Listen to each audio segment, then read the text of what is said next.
السلام علیکم ورحمۃ اللہ تعالی وبرکاتہ. محمد شفیق امینی امیر خیبر پختونخوا مخاطب. څومره غیور پښتانه د حضور علیه الصلاۃ والسلام مبارک عاشقان او غلامان کلمه گو مسلمانان چې زما د اواز اوري هغې ته مې دا درخواست دی چې موږ سره یو واده شوی وه د فرانس خلاف د فرانس د سفیر د خلاف چې دی به موږ ملک بدر کوو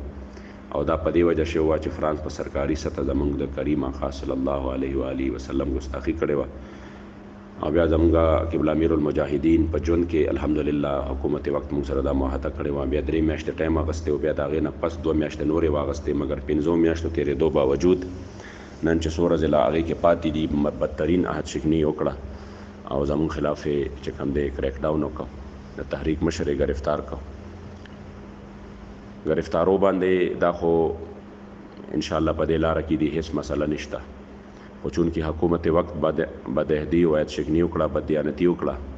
لہذا څومره مسلمانان چې دي هغې ټولو ته زما درخواست دی چې تحریک لبیک د خپل ذات دپاره نه دي راوتې بلکې د ټول امت مسلمه مقدمه لړوئ او د هغې وجه دا ده چې دا مسله د هر کلمه گو مسلمان ده. څومره مؤمنان مسلمانان چې دي او د هر شعبه زندګۍ سره تعلق لرونکي چې دي هغه وکیلان دي هغه که استادان دي هغه که ډاکټران دي هغه که د سکول او د کالج او د یونیورسټۍ سټوډنټان دي هغه که تاجران دي او که د تاجرانو تنظیمونه دي تاسو ټول موږ سره په دغې احتجاج کې شرکت وکړئ او انشاءالله زموږ اوس معاهده چې ده هغه انشاءالله تکمیل طرف ته روانه ده چې موږ به د فرانس د سفیر مطالبه چې کومه کړې ده نو تر هغې وخته پورې نه پاسو چې تر څو پورې د دې وطن نه د فرانس سفیر نه وتلی او د ټولو مسلمانانو سترګې د حضور جناب کې انشاءالله تعالی چې په دې معامله باندې به اوچتې شي. نو زه تاسو ټولو ته دا درخواست کوم چې الحمدلله د ملک په نور حصو کې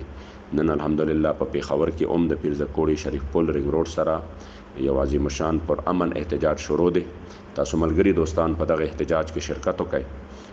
د نږدې چې کوم دوستان دي ملګري دي هغه د دغې ناستو خلکو چې کوم د خپل نبي دپاره ناست دي د هغې خدمت وکړئ او میدان ته راوځئ. که د چا نه اوسه پورې داسې مواقع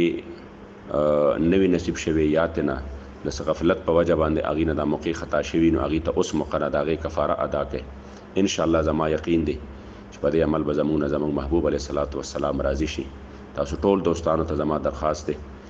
چې چرته تاسو سره نږدې د حضور علیه السلام مبارک غلامان راوتي وي د هغې ملاتړ جوړ شي بالخصوص چې کوم په پیښور کې دي د هغې ملاتړ جوړ شي. انشاءالله سبا له به موږ کوشش کوو چې په سوات کې او په مردان کې موږ خپل احتجاج ریکارډ کړو. هغه دوستان هم مکمل تیاری وکړي او اخري خبره خپل فورسز ته کومه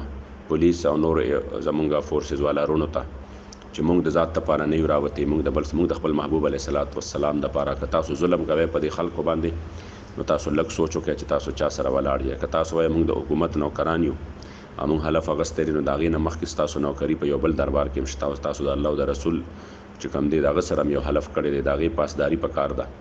او د رنګ ساعت له سترګې پټېدونکي دي وکړه سودا په زړه او روح نن په بازار د مینې سبا به نه وي دا سودا کومه سودا چې د نن د خپل محبوب علیه الصلاة والسلام سره ودرېږئ د فرانس سره مه ودرېږئ او مه د فرانس د غلامانو سره ودرېږئ ورنه وخت را روان دی دا ټول به درنه راواپس شي. په قبر کې یو زما د مدینې منورې جانان مبارک په کار راځي نو په دغې باندې ضرور سوچ وکړئ. زما هر کلمه گو مسلمان ته دا درخواست دی چې تحریک لبیک د ټول امت مسلمه مقدمه لړوئ. تاسو په دې کې د دې دستو بازو جوړ شئ او انشاءالله تر هغې وخته پورې موږ د خپل احتجاج جاري وساتو چې تر څو د فرانس دغه ملعونانو ته موږ جواب ورنکو.